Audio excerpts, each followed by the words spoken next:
हाँ मैं नहीं हूं, मतलब कोई और है जिसने सृष्टि की रचना की है, या तुम्हारा मेरी सत्ता में विश्वास नहीं है, ठीक है, फिर तुम्हें ना ऐसे ही है, फिर तुम्हारी सारी जन्मों तक बुद्धि ऐसी रहेगी, तुम कभी मुझ तक पहुंच ही नहीं जा पाओगे।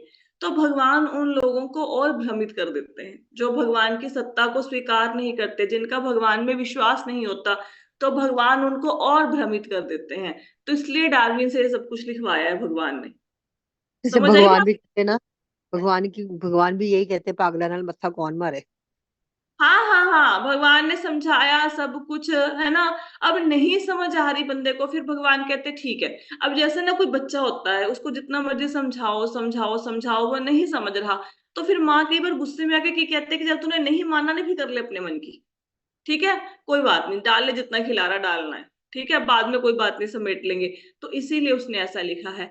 तो किसी भी कार्य को करने की प्रेरणा कौन देते हैं? भगवान आपके अंदर से देते हैं। कई बार आपने देखा होगा कि आपके अंदर ना प्रचार करने की बड़ी इच्छा है, बड़ी इच्छा कि मैं लोगों को, सबको जाके एक एक को बताऊं कि कृष्णा भगवान है, करो माला करो माला। लेकिन मुझे लेक्चर नहीं देना आता, मैं लेक्चर नहीं दे सकता, लेकिन मेरे को इच्छा है मन से। आपने कई बार ऐसा ऐसा महसूस किया किसी बंदे ने जिंदगी में कि मैं लेक्चर नहीं दे सकता, लेकिन मेरी इच्छा है प्रचार करने की?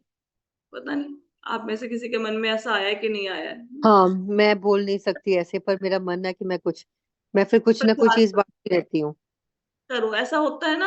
आपको पता है जो लोग लेक्चर देना नहीं जानते, जिनके मन में इच्छा है या कोई भी सेवा करने की इच्छा है, सपोज मेरे मन में इच्छा हो कि मैं खाना बनाना नहीं जानती, लेकिन मेरी इच्छा है कि मैं भगवान के लिए स्वादिष्ट भोजन बनाऊं, आपको पता है भगवान उनकी सारी इच्छाओं की पूर्ति करते हैं। लोग, जो लोग प्रचार करना चाहते हैं ना, लोग उनके पास खुद चल के आएंगे कि मैं वो बंदा हूं जिसको तुमने प्रचार करना है, तुम मुझे इंडिविजुअली समझाओ कि भगवान की भक्ति कैसे करनी है। और कई बार आप ना कुछ बोलते भी नहीं हो, सामने वालों को कन्विंस नहीं करते हो। आपने देखा होगा कई बार बिल्कुल नहीं, सामने वाले को ये बोला कि भाई तू लहसुन प्याज छोड़ दे, तू मांस मछली ना खा, लोग सिर्फ एक बार आपसे सुनने मात्र से सब कुछ छोड़ देते हैं। और जब आके आपको बोलेंगे ना कि कुछ भी, प्रभु जी माता जी आपने बताया था ना, इसलिए मैंने माला करनी शुरू कर दी, इसलिए ना मैंने अनियन गार्लिक खाना छोड़ दिया, तो आपका रिप्लाई पता है कैसे क्या होता है? मैंने बोला था, मैंने कब बोला था तुम्हें ये? हमें उस बंदे का नाम तक याद नहीं होता। हुआ है किसी के साथ ऐसा? आई डोंट नो आपके साथ ऐसा होता है कि नहीं, बहुत बार ऐसा होता है, मेरे साथ तो होता है ना।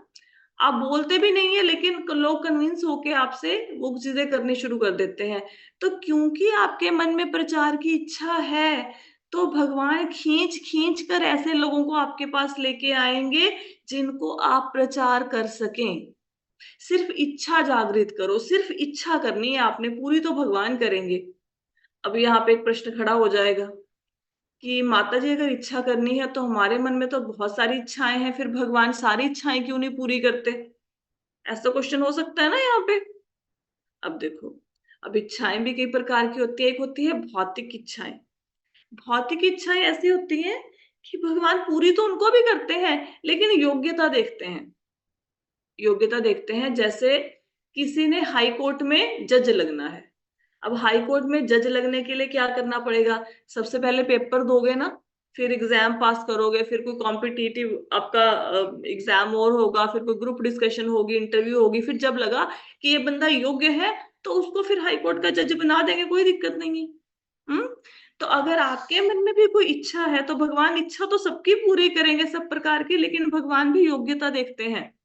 अब अगर एक छोटा बच्चा आए, नर्सरी क्लास का बच्चा आए और बोले आपको कि मेरे को ये मोटी बुक पढ़नी है, ये मुझे बड़े बड़े सवाल सॉल्व करने हैं, तो आप क्या बोलोगे? नहीं, अभी तुम्हारी इतनी योग्यता नहीं है। ये जो बड़ी बुक है ना, ये 10वीं क्लास के बच्चे की है, 10th क्लास के स्टूडेंट की, अभी तुम्हारी इतनी योग्यता नहीं हुई, जब तुम थोड़े बड़े हो जाओगे ना, तो तुम इसको पढ़ पाओगे। तो भगवान भी इच्छाओं की पूर्ति करते हैं, लेकिन वो योग्यता देखते हैं। आपको सिर्फ इच्छा करनी है, और इच्छा तो कम से कम अच्छी करो। कम से कम सोचो तो ऐसा ना कि मैंने प्रचार करना है, मन में तो ये भाव लेके आओ कि मैंने कुछ करना है, मन में ये भाव तो लेके आओ कि मैंने सेवा करनी है।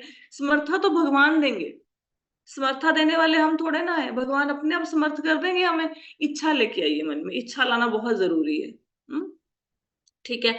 उनके द्वारा ही प्रेरित होकर, प्रेरित का मतलब समझ गए कि जो भी प्रेरणा आ रही है किसी भी कार्य को करने की, वो आपके अंदर से प्रेरणा कौन प्रकट कर रहे हैं? भगवान प्रकट कर रहे हैं। आपने सुबह 5:50 पे क्लास ज्वाइन करनी है, ये प्रेरणा किसने दी? ये भगवान ने दी।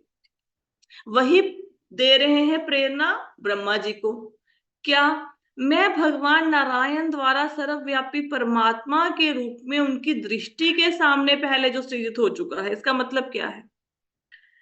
जो सृष्टि की रचना हुई है वो ब्रह्मा जी ने नहीं की। ब्रह्मा जी के प्रकट होने से पहले सृष्टि की रचना हो चुकी थी। जब आप थर्ड कैंटो पढ़ोगे आप उसमें पाओगे कि ब्रह्मा जी के प्रकट होने से पहले जो ग्रहों की रचना है वो हो चुकी थी। जो पृथ्वी जल अग्नि वायु आकाश है उनकी रचना हो चुकी थी। हमने ये पढ़ा है ना, सेकंड कैंटो में पढ़ा है ना। क्या पढ़ा था? कि सबसे पहले भगवान बैठे हैं। प्रकृति कितनी बार पढ़ाया है, फिर भूल गए होगे, कोई बात नहीं, फिर से बता देते हैं। भगवान बैठे हैं मतलब, और भगवान के मन में आया कि सृष्टि की रचना करनी है। तो सृष्टि की रचना करने तो भगवान को जाके ऐसे ईंटे पत्थर सीमेंट लाने की जरूरत नहीं है सृष्टि की रचना करने के लिए। तो क्या होता है, एक ध्वनि होती है। सबसे पहले जब भगवान के मन में इच्छा होती है ना कि सृष्टि की रचना करने, सबसे पहले एक ध्वनि प्रकट होती है। झंकार समझ लो। वहां से क्या प्रकट होता है? आकाश। आकाश का कुछ हिस्सा लेके भगवान उसमें अपनी शक्ति डालते हैं। तो वहां से क्या बन जाती है? वायु।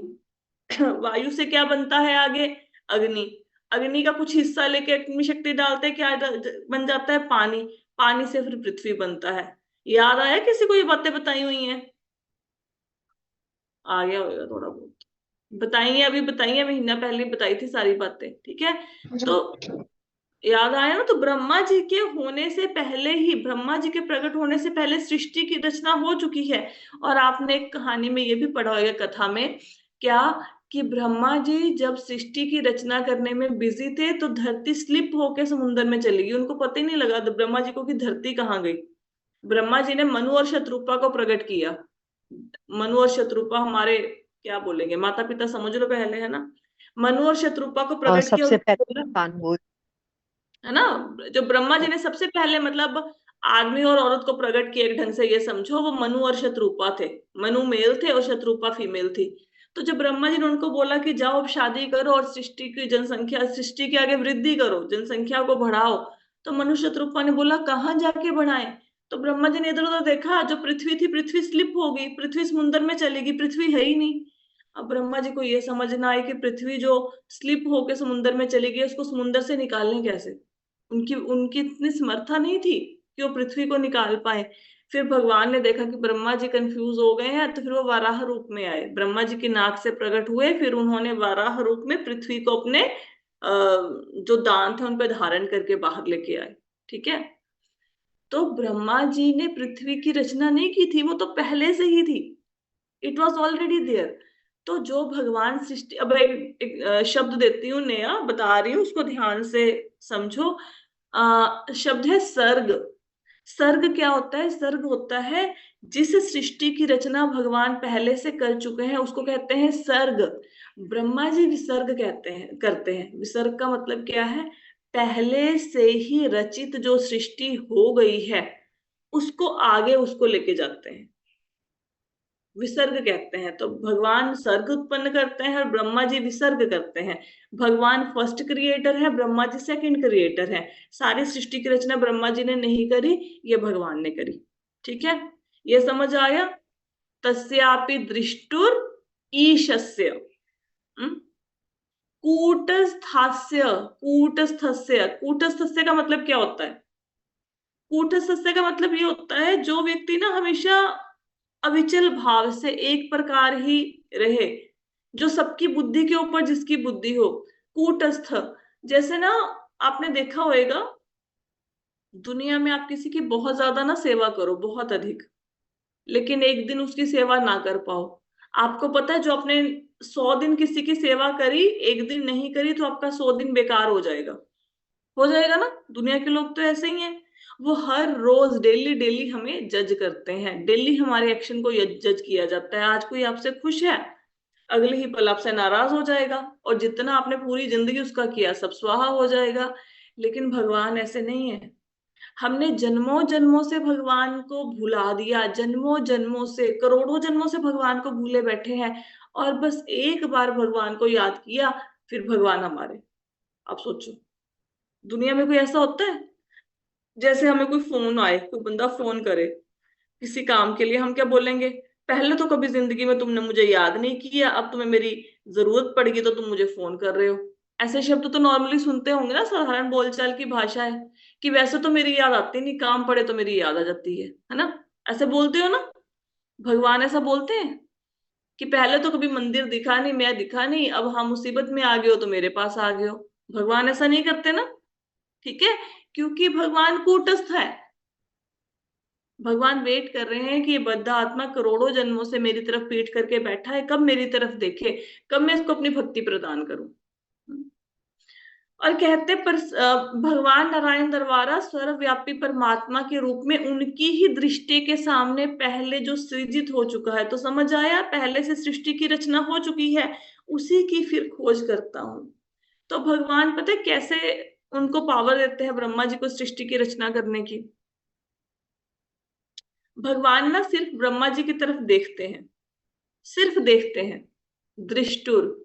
ठीक है, यहाँ पे लिखा हुआ है ना, मतलब झलक मात्र से, ईक्षया, ईक्षया का मतलब पता है क्या होता है? ईक्षया का मतलब होता है धीरे से देखना। जैसे अब मैं लैपटॉप को सीधा देख रही हूँ सामने से, ये तो सीधा देखना हो गया ना, आप भी फोन को सीधा देख रहे हो। एक होता है ना, हम साइड से देखते हैं किसी को, सीधे नहीं देख रहे, ऐसे आंखों के कोर से किसी को देखना, हल्का सा, समझ गए? धीरे से आंखों की साइड से किसी को देखना, इसको कहते हैं ईक्षण। मतलब प्रॉपरली नहीं देखा, सिर्फ आंखों के साइड से किसी को देख लिया। तो भगवान ब्रह्मा जी को सिर्फ हल्का सा देखते हैं, हल्का सा, आंखों के कोर से, बिल्कुल स्पष्ट नहीं देखते, ऐसे सामने से नहीं देखते। उतने देखने मात्र से, उतने ही देखने मात्र से ब्रह्मा जी को पता लग जाता है कि सृष्टि की रचना कैसे करनी है। उतने ही देखने से। आप सोचो, आप इस बात को सोच भी पा रहे हो? क्योंकि भगवान ने जरा सा हल्का सा से देखा और ब्रह्मा जी को सारा ज्ञान आ गया।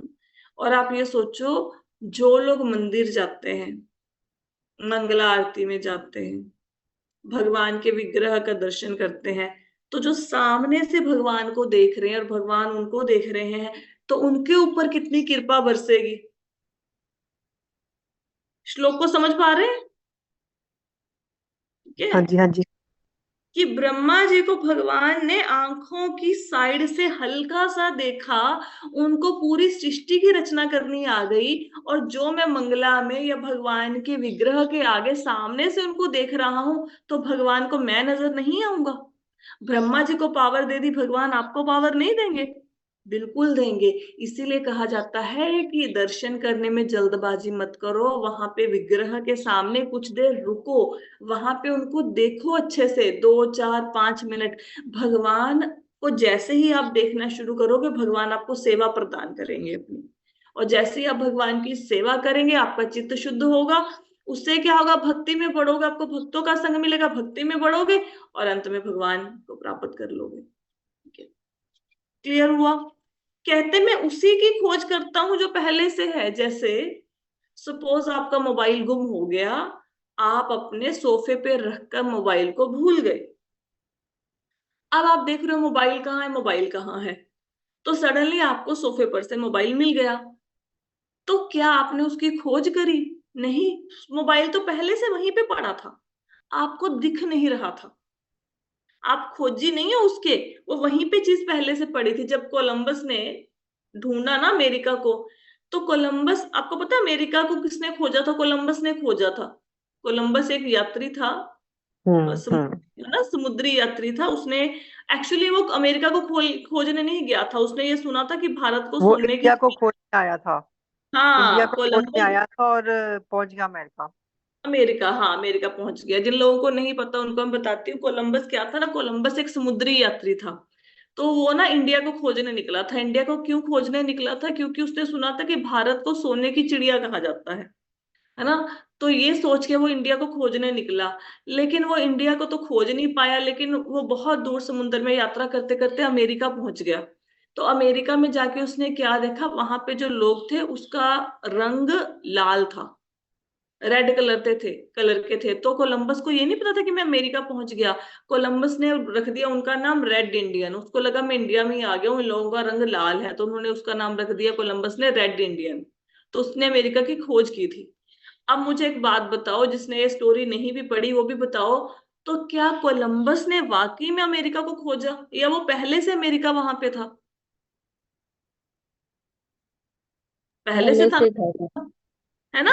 उसने तो देख, अच्छा अमेरिका यहाँ पे है, लेकिन अमेरिका तो पहले से वहां पे था, उसने सिर्फ जाके देखा उसको। इसी प्रकार ब्रह्म भगवान ने पहले से सृष्टि की रचना कर रखी थी। इसीलिए ये लाइन आई है कि जो पहले से सृजित हो चुका है उसी की फिर खोज करता हूं। लाइन क्लियर होगी अब? किसी को कोई डाउट है इसमें कि जो पहले से सृजित हो चुका है उसकी खोज करता हूं? क्लियर? ठीक है, आगे। और मैं भी उन्हीं के द्वारा सृजित हूं। तो ब्रह्मा जी कहाँ से प्रकट होते हैं? भगवान से। तो भगवान ही ब्रह्मा जी के भी रचयिता हैं। तो ब्रह्मा जी कहते, ऐसा नहीं है कि मैं कोई काम नहीं करता, काम तो करता हूँ। नारद मुनि कहते सब कुछ भगवान करते हैं, तो पिताजी आप क्या करते हो, फिर आप तो बैठे ही हो। तो ब्रह्मा जी कहते नहीं नहीं, मैं भी करता हूँ। मैं क्या करता हूँ, जो भगवान ने ऑलरेडी बना रखा है ना, मैं सिर्फ उसकी खोज करता हूँ। हम्म? और मुझे भी भगवान ने बनाया है। आपको एक बात पता है, ब्रह्मा जी हर रोज सृष्टि की रचना करना भूल जाते हैं, हर रोज। ब्रह्मा जी का एक दिन कितने बराबर है, किसके बराबर है? 12 घंटे उनके, 4 अरब 32 करोड़ साल के बराबर। उनकी रात कितनी है? 4 अरब 32 करोड़ साल की। तो टोटल कितने हो गए? 8 अरब 64 करोड़। तो 8 अरब 64 करोड़ साल का ब्रह्मा जी का एक दिन होता है। तो जब ब्रह्मा जी सृष्टि की रचना करने के बाद, प्रलय भी हो गया, ब्रह्मा जी रात को सो गए प्रलय के बाद, जब सुबह उठते हैं ना 4 अरब 32 करोड़ घंटे के बाद, वो भूल जाते हैं कि मैंने सृष्टि की रचना कैसे करनी थी। हर बार भूल जाते हैं, सुबह जैसे उनकी जाग खुलती है वो भूल जाते हैं कि मैंने सृष्टि की रचना पहले कैसे की थी, अब मैं कैसे करूं। हर बार वो तपस्या करते हैं, हर बार भगवान उनको ज्ञान देते हैं। आप सोचो आपके साथ ऐसा हो, आप रोज सुबह उठ के भूल जाओ रोटी कैसे बनाते थे। ऐसे होता है ब्रह्मा जी के साथ। ठीक है, वो भूल जाते हैं, हर बार वो तपस्या कर करके भगवान से ज्ञान पाते हैं। और भगवान कैसे ज्ञान देते हैं? ऐसे नहीं कि स्कूल कॉलेज में भेज देते हैं या बिठा लेते हैं कि आओ ब्रह्मा जी एक एक चीज सिखाते हैं आपको, ये 14 लोग कैसे हैं, कहाँ पे क्या रखना है, ऐसा नहीं।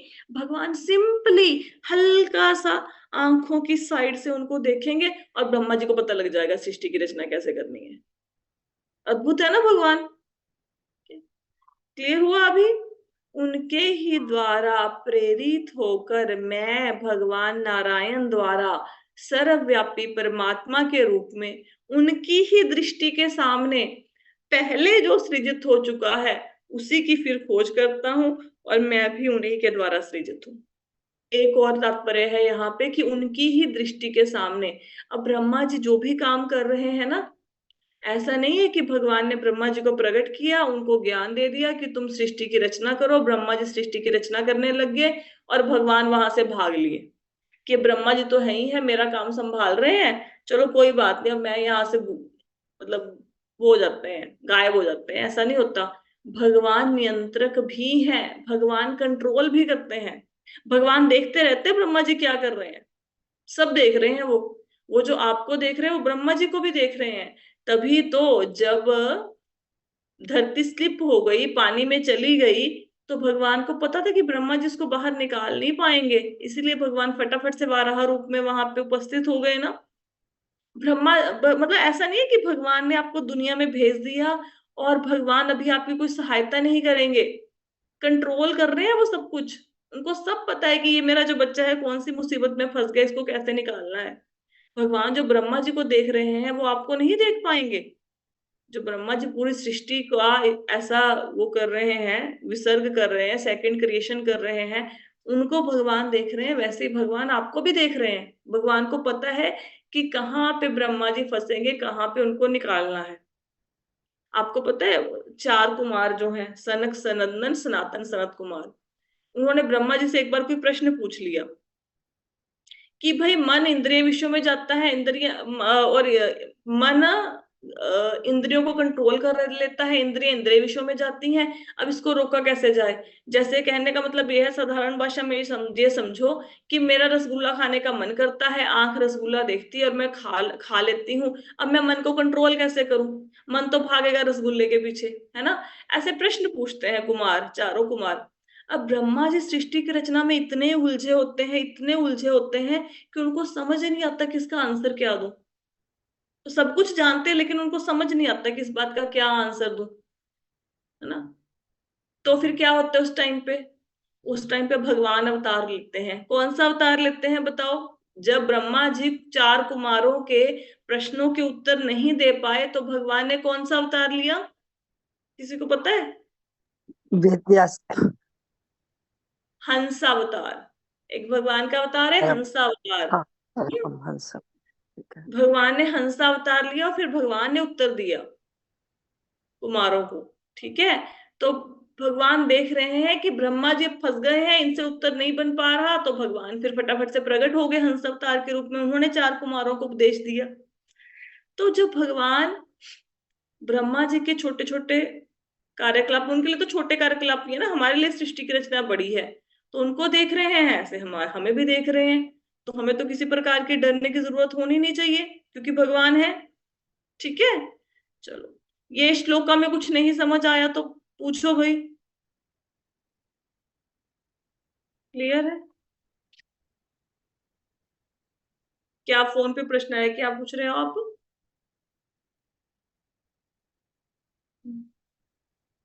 हाँ, तो फोन पे प्रश्न क्वेश्चन आया है कि जब हंस अवतार लिया तो भगवान ने क्या उत्तर दिया चार कुमारों को। ये आपको सुनने को मिलेगा अगले कैंटोस में जब भगवान हंसावतार लेंगे।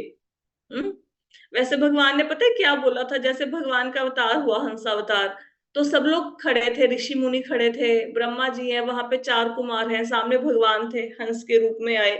तो उन्होंने प्रश्न किया कि आप कौन हो? ऐसे प्रश्न किया। जो कुमार थे उन्होंने प्रश्न किया, ऋषियों ने या प्रश्न किया कि आप कौन हो? तो भगवान ने वहां से देना शुरू किया उत्तर। भगवान कहते हैं कि आप ये कैसे पूछ सकते हो कि मैं कौन हूं? जो आपके अंदर है वो मेरे अंदर भी है, तो जो आप हो वही मैं भी हूँ। और अगर आप ये समझते हो कि जो शरीर है वो पंच महाभूत से बना है, पृथ्वी जल अग्नि वायु आकाश से, तो मैं उन पंच महाभूतों से बना हूं, फिर भी आपका क्वेश्चन इनवैलिड हो गया। आप कौन है ये तो क्वेश्चन ही नहीं बनता। तो बड़ा बड़ा इंटरेस्टिंग सी वार्तालाप है, लेकिन ऐसे समझ नहीं आ पाएगी, वो बड़ा गूढ़ सा है। जब उनको इनडायरेक्टली ये बताया कि क्वेश्चन ही आपका इनवैलिड है, पर उनको ज्ञान भी दिया, ज्ञान भी दिया, बहुत सुंदर ज्ञान दिया। जब हम वो पूरा चैप्टर पढ़ेंगे ना तो आपको समझ में आएगा, जब वहां पे जाएंगे हंसावतार की कथा करेंगे, बहुत सुंदर ज्ञान है। हालांकि मैं पढ़ा चुकी हूँ पहले, पर भूल गए हो, कोई बात नहीं, फिर से पढ़ा देंगे। अच्छा, अब देखो, अब इसमें ना एक बहुत सुंदर ना लाइन है। लाइन क्या है वो आप सब पढ़ो। ये देखो, एक मिनट। तात्पर्य में मैंने सोचा हुआ था कि ये ठीक है।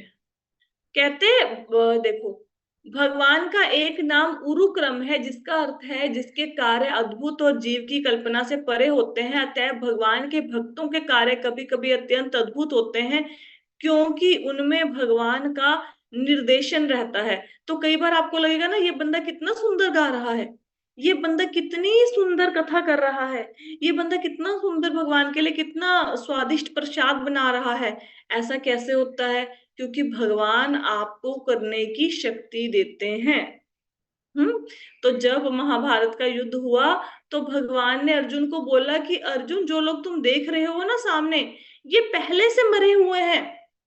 जब विराट रूप दिखाया, अर्जुन ने देखा ना कि जो भीम है, सॉरी वो है कर्ण है, दुर्योधन है, वो भगवान के मुख में जा रहे हैं। तो भगवान ने बोला ये सारे पहले से मरे हुए हैं, तुम सिर्फ वो क्रेडिट ले लो इनको मार के। तो इसी प्रकार जब हम प्रचार करते हैं, जिसके जीवन में कृष्ण आने हैं, जिनके जीवन में भगवान क्या नाम जाप, भगवान की भक्ति आनी है, वो पहले से डिसाइड हो चुका है, पहले से, कि इसके जीवन में अब भगवान आएंगे, आपको सिर्फ निमित्त बनना है। अब आपने किसी को बोला कि सुबह की कथा सुन लो, और उसने आपके कहने पे कथा सुननी शुरू कर दी। भगवान ने पहले से डिसाइड कर रखा था कि इसकी जिंदगी में भागवत आनी है, पहले से। सिर्फ आपने उसका क्रेडिट ले लिया। और क्रेडिट लेने के कारण आपको पुण्य भी मिलेगा, भगवान आपकी सेवा से प्रसन्न भी होंगे। ऐसा नहीं कि भगवान खुद ये नहीं कर सकते थे। जो उस किसी के मन में भागवत को सुनने की इच्छा प्रकट कर सकते हैं, जो आपके मन में सेवा की इच्छा प्रकट कर सकते हैं, क्या वो खुद उसको ये प्रेरणा नहीं दे सकते थे कि भागवत की कथा सुन लो, आपको निमित्त बनाया गया ये बोलने के। तो बहती गंगा है, हाथ धो लो, जितना प्रचार हो सके उतना प्रचार कर लो। प्रचार तो हो चुका है, चैतन्य महाप्रभु ने बोल दिया कि घर घर में मेरा नाम होगा, हर शहर हर गांव में मेरा नाम गूंजेगा, हमने सिर्फ निमित्त बनना है। ठीक है, आगे चलें। सत्वं रजस्थिति निर्गुणस्य गुणास्त्रयः स्थिति सर्ग निरोधेषु गृहीता मायाया विहो। तो इसमें क्या बताया, सत्वम रजस्तम इति निर्गुणस्य गुणास्त्रय। तो तीन सृष्टि के गुण होते हैं, कौन से, सतोगुण, रजोगुण, तमोगुण, तीन गुण होते हैं ना सृष्टि के। अब ये तीन गुण किसके ऊपर प्रभाव डालते हैं, हम जीवों के ऊपर, हम लोगों के ऊपर। लेकिन क्या भगवान के ऊपर ये गुण प्रभाव डाल सकते हैं, नहीं प्रभाव डालेंगे। क्यों नहीं डालेंगे, क्योंकि भगवान सतो रजो तमोगुण से परे हैं और भगवान के कंट्रोल में है ये सब कुछ। जैसे मैंने आपको बताया था कि कुत्ता कभी अपने मालिक को नहीं काटता, तो प्रकृति किसके कंट्रोल के अंदर काम कर रही है, भगवान के कंट्रोल के अंदर। और प्रकृति के ये तीन गुण है, सतोगुण रजोगुण तमोगुण, लेकिन ये तीनों गुण भगवान के ऊपर प्रभाव नहीं डालते। लेकिन भगवान अपनी इच्छा से उन गुणों को स्वीकार करते हैं। क्यों स्वीकार करते हैं, इसलिए क्योंकि सृष्टि की रचना करनी है, उसका पालन करना है, उसका संहार करना है, इसलिए भगवान इन गुणों को स्वीकार करते हैं।